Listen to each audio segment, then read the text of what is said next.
Welcome to this video.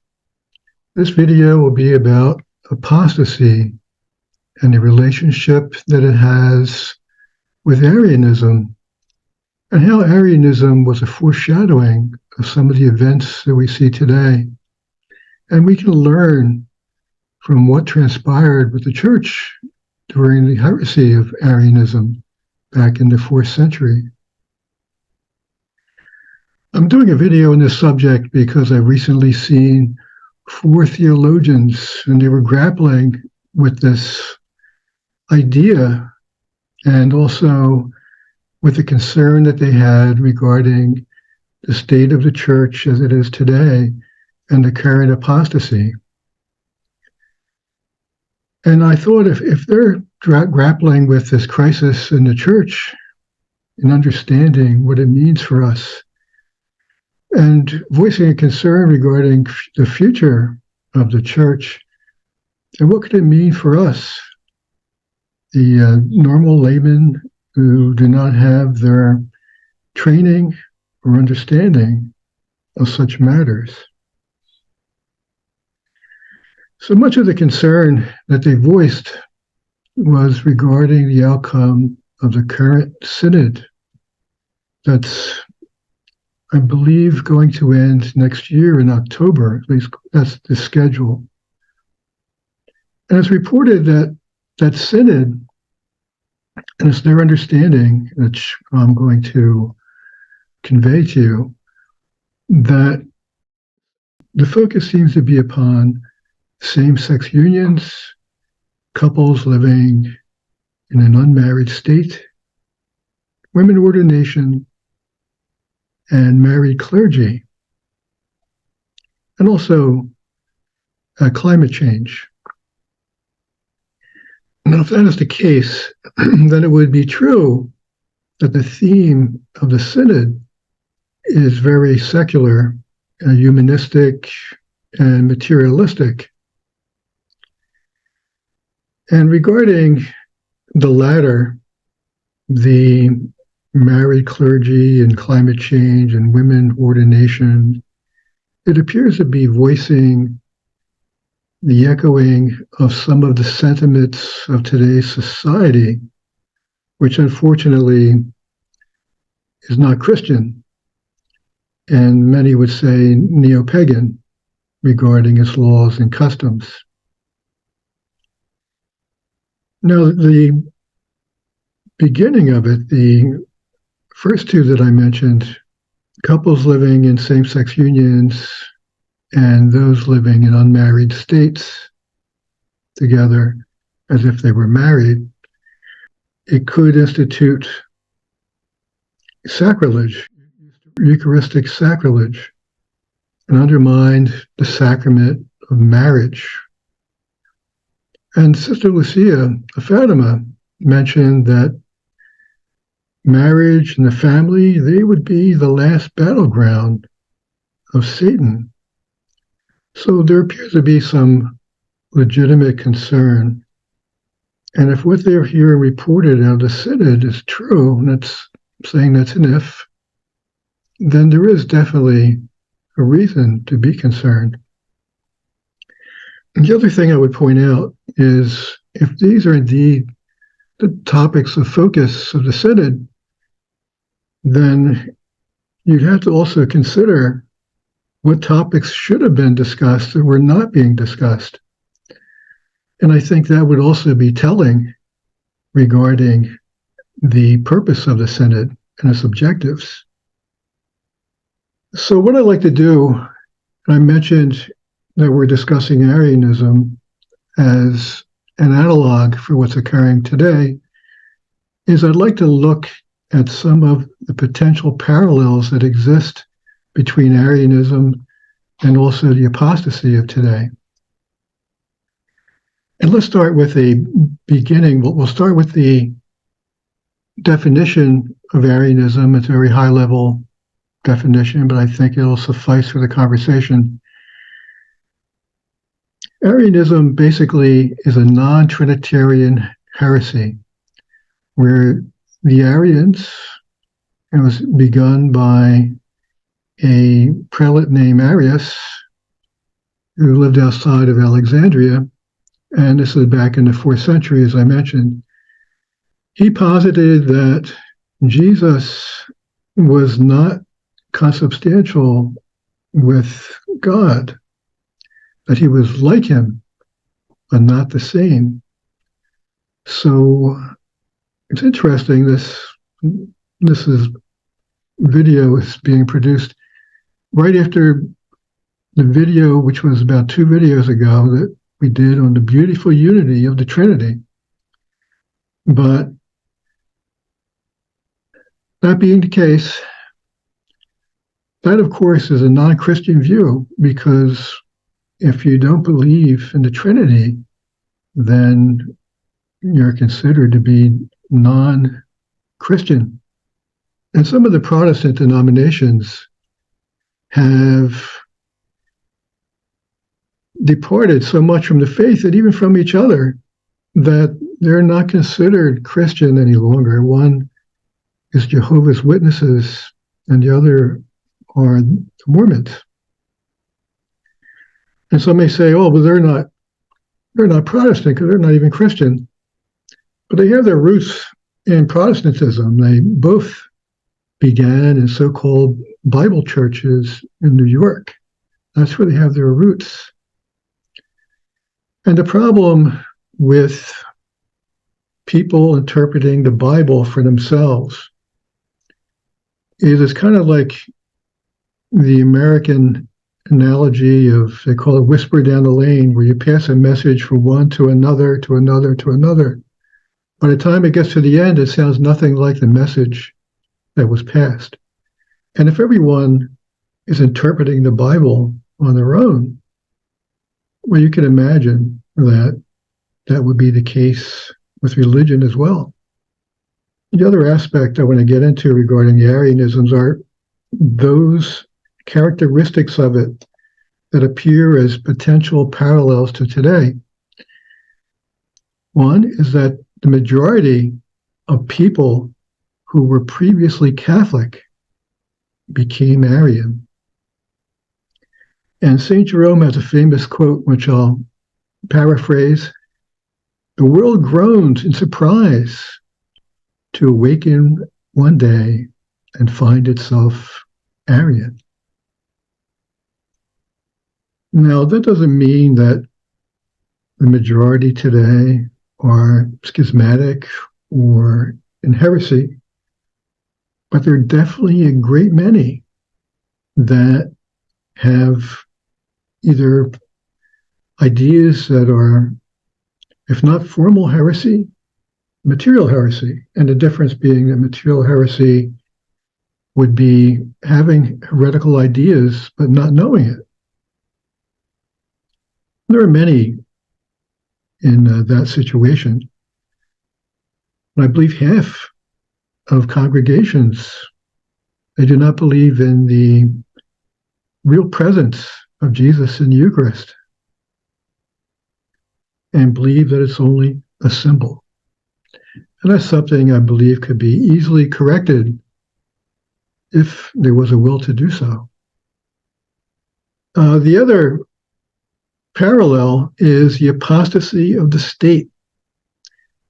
Often emperors and politicians at the time, in the 4th century, they adopted this Arian heresy, and they would coerce the prelates of the time to adopt that heresy. And you see that today as well. And some of the things we just mentioned as what is being reported as being discussed in the Synod, it sounds very much like the German proclamation regarding the same-sex unions. They have their roots in state thought, in the thought of the secular world, which again has rejected Christianity and has adopted neo-pagan ideas. Now, what's the difference between paganism and neo-paganism? Just time. And people today, especially in the secular world, they like to take old ideas and put the prefix neo in front of them and suggest that they're new concepts and ideas. So I guess in a way I'm being influenced in that manner also. So the other aspect that we see is persecution of the faithful.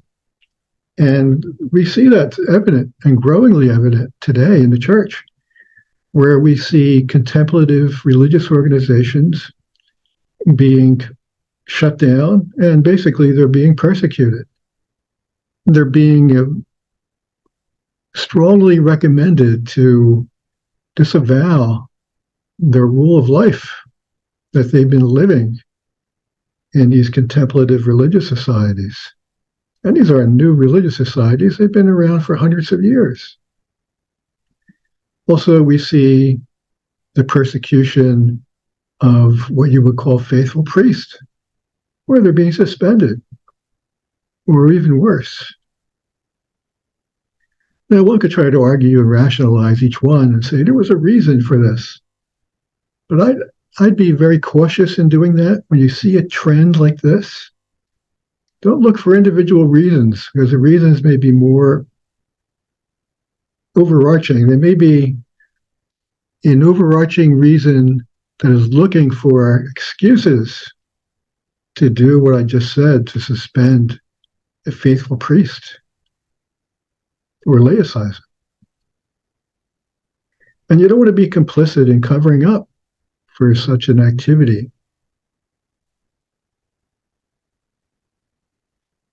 There was actually martyrs. I said persecution. There were martyrs back then. St. Hermenegild, and I'm maybe butchering that name. It's not a name that's commonly used anymore, but it's the name of a Visigothic Spaniard, and he was a prince. And he refused to participate in the mass of an Arian priest. And because of that, he was martyred. And there were other deaths. He's not the only one.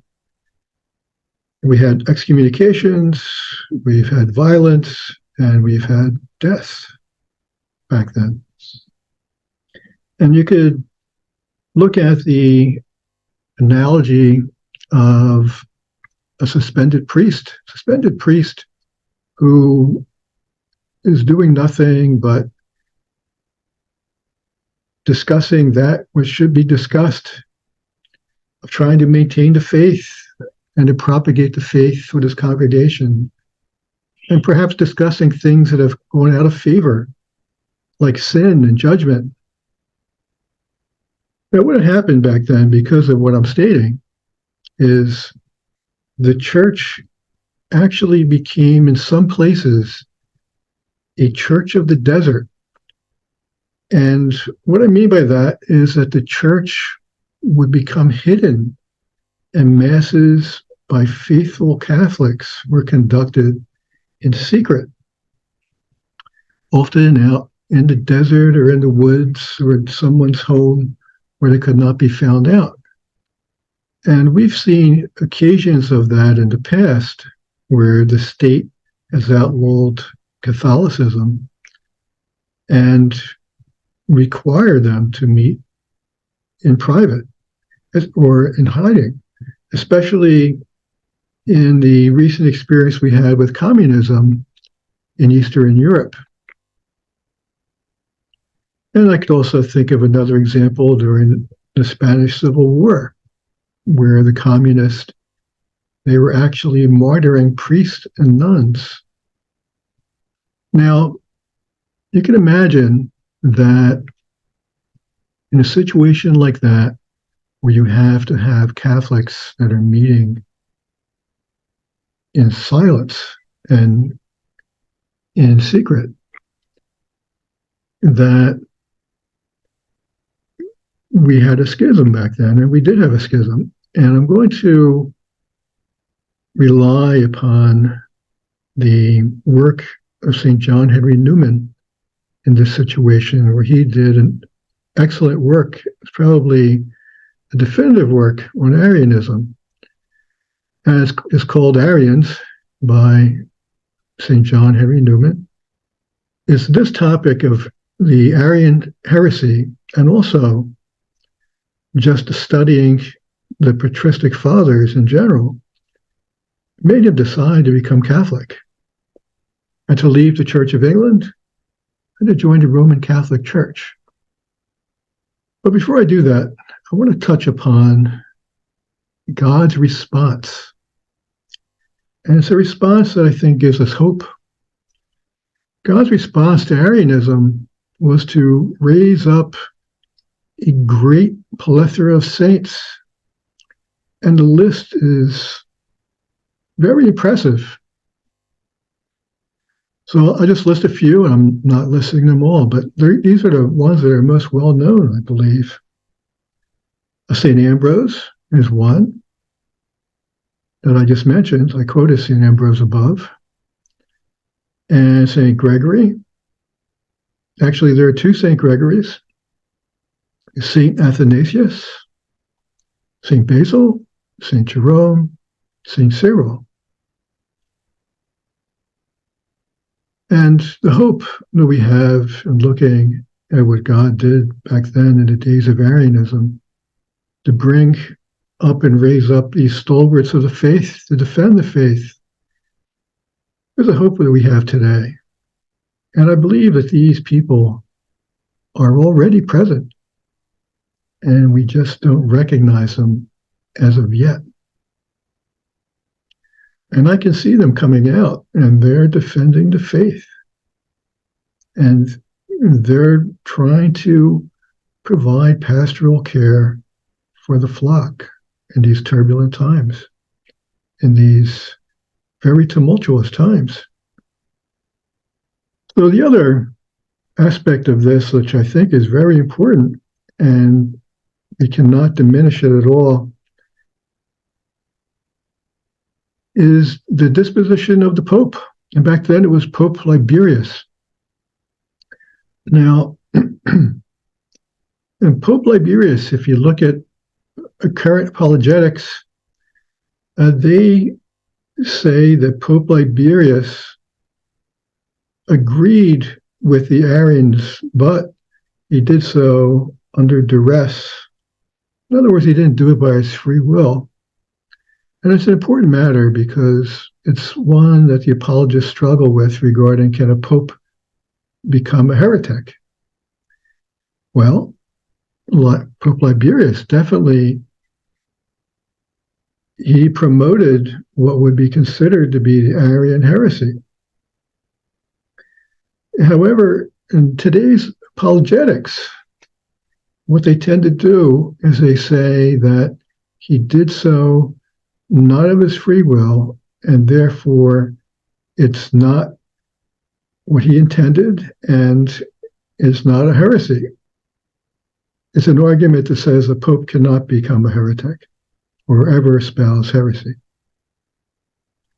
Now, my concern with some of the current thinking is that there's a tendency in today's field of apologetics to not just explain the faith, but also to explain the actions of people, which is not their mission. And to try to make things fit into a nice, orderly fashion. And I think that became apparent in the scandals that the church went through over the past couple of decades, where they tried to diminish what was occurring and actually seemed like they excused the behaviors of certain people in some cases. And in doing so, they exposed the fact that they can't be relied upon. What they should be doing is, regardless of where it takes them, they should be defending the faith. And if it means is saying that Pope Liberius was a heretic, they should say it. Now, I don't think And I'm not saying that Pope Liberius was a heretic. What I'm saying is that if he were, you should not try to hide it. You should be truthful about it. And I'm kind of leading up to something because St. John Henry Newman takes a much more severe position with Pope Liberius regarding the fact that he believes that he was in apostasy. And we'll discuss that a little bit later as we get into his works. And actually, that's a good segue to start talking about the book that he wrote, Arians. So one of the key points I'd like to point out, which speaks to today also, and I've heard a bishop say this also, that the priest and the laity appear to be holding on to the faith more so than the hierarchy. And that was the case in the Arian heresy.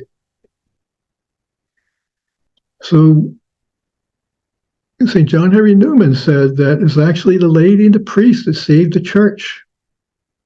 And his point that he made in that book put him under severe criticism from the hierarchy of Roman Catholic faith. And his book actually came out in the 50s, 1850s, to be exact. I think his second edition, which I was reading, was 1854. He joined the Roman Catholic Church in 1845. So he was already part of the church when these books were published. I think the first edition might have been 1851, but I'm not 100% sure. If someone else knows, put it in the comments. Let me just quote this. Chivalry makes upon the laity subjected to Arian teaching that their own piety enabled them to interpret expressions religiously, which were originally invented as evasions of the orthodox doctrine.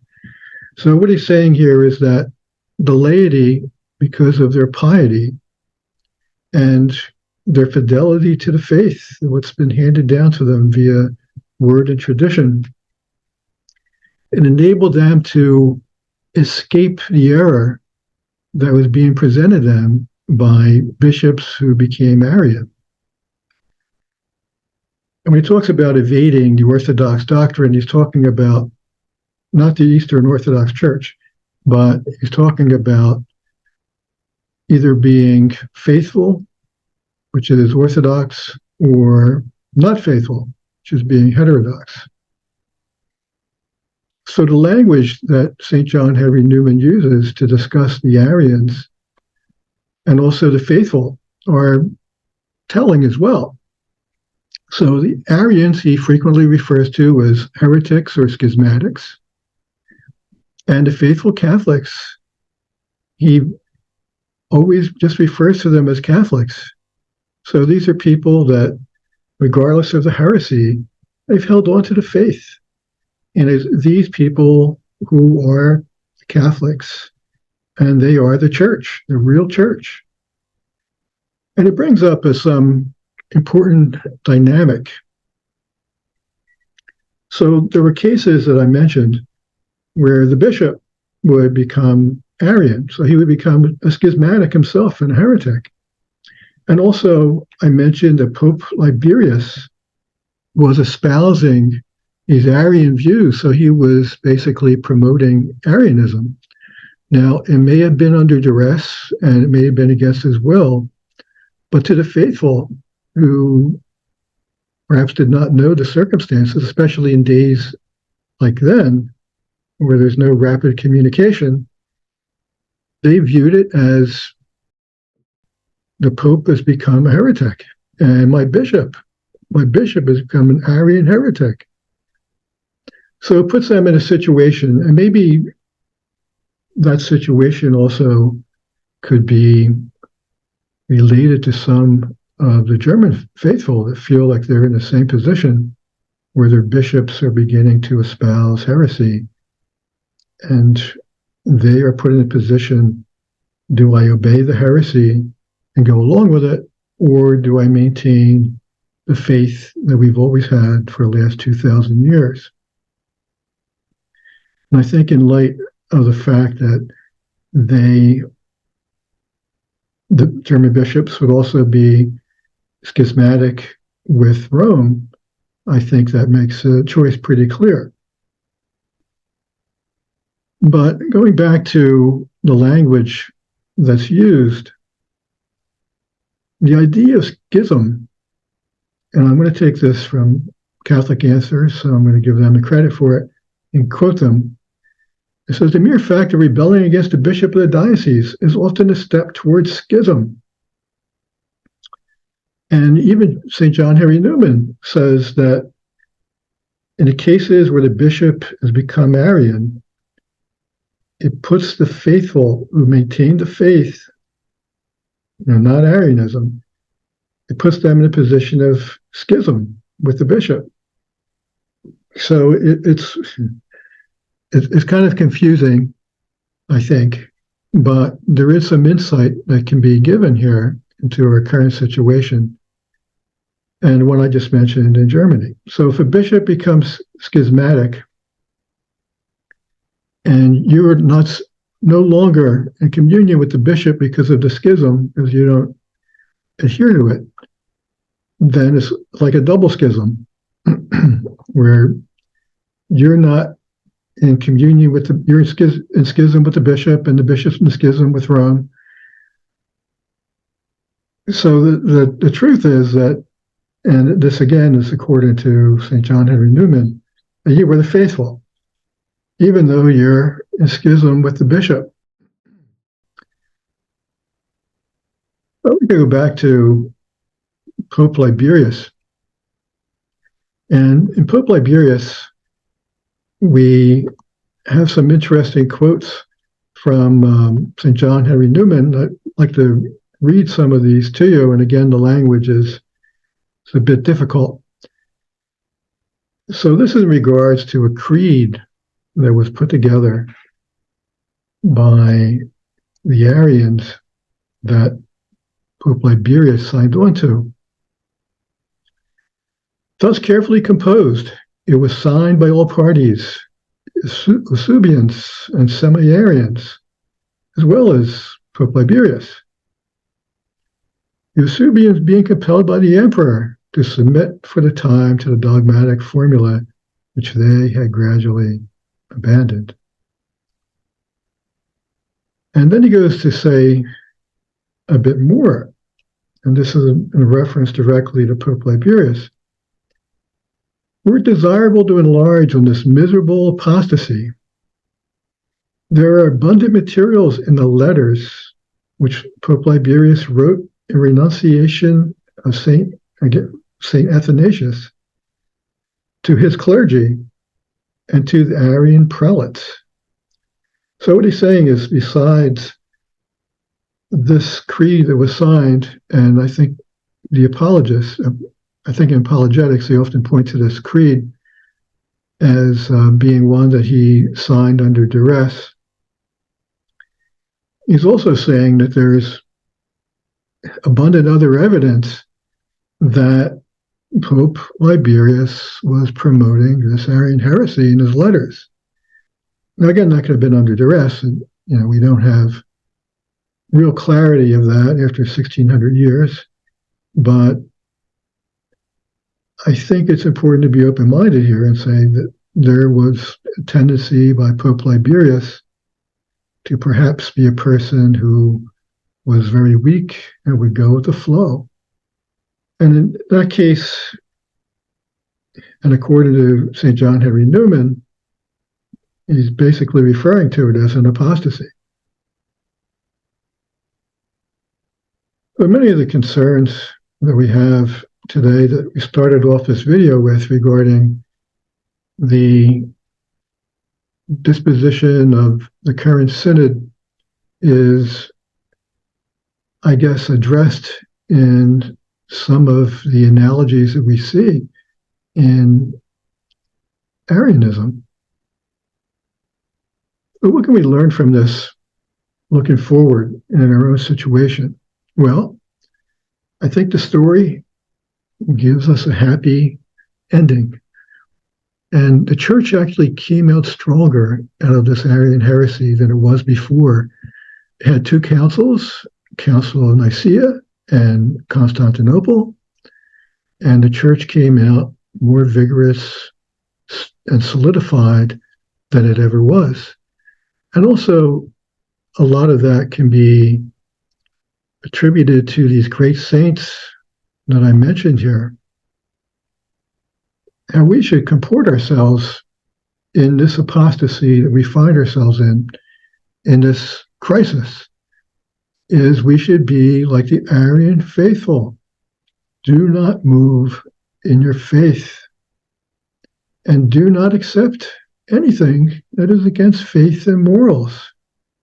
You know well you have 2,000 years of church teaching regarding faith and morals. It's very possible that this incipient heresy that we see starting in Germany may spread through the church. And if it does, then it's very important for us to stand our ground. And as St. Athanasius said, we may be in a situation where, and I quote him, they have the buildings and we have the faith. And he also said that if there is just one person who maintains the Catholic faith, then there is the church. I want to thank you for joining, and as always, God bless.